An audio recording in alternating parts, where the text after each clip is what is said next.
how is it possible to heal something that you don't know of?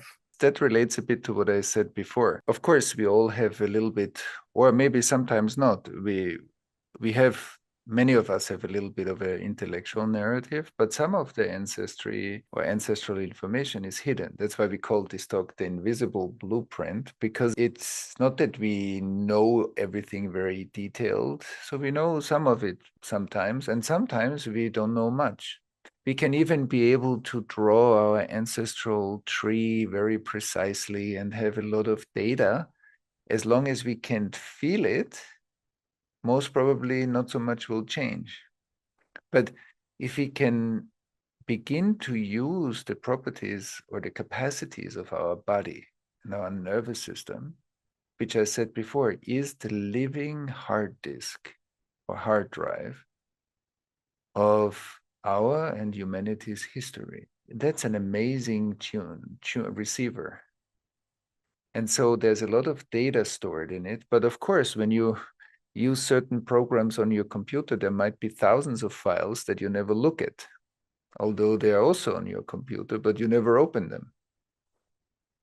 But when you go to your Finder and you start to look and search in the files that you never open, you will find more files.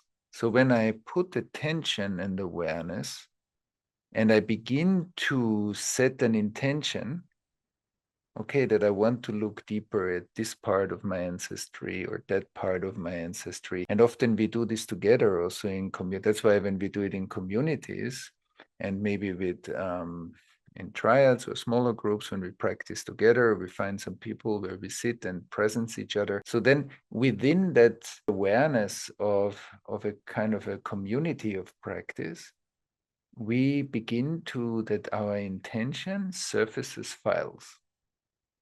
And so as we surface files, we find sensations in us that are not just connected to my intellectual knowing, that show up because I begin to look for those files. And then physical, emotional, maybe also memory pieces start to come back that I didn't know of, but they begin to resurface.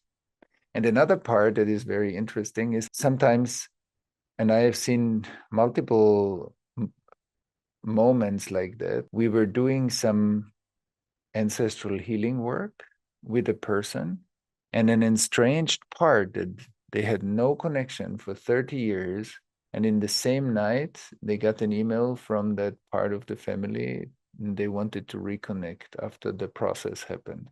So it means also that trauma is a disorganizing function in some family systems, and that leads to ancestral estrangement, to people that don't talk to each other, to dysfunctional relationships, to conflicts in families or family businesses. When we begin to integrate that trauma, so the system starts to organize itself.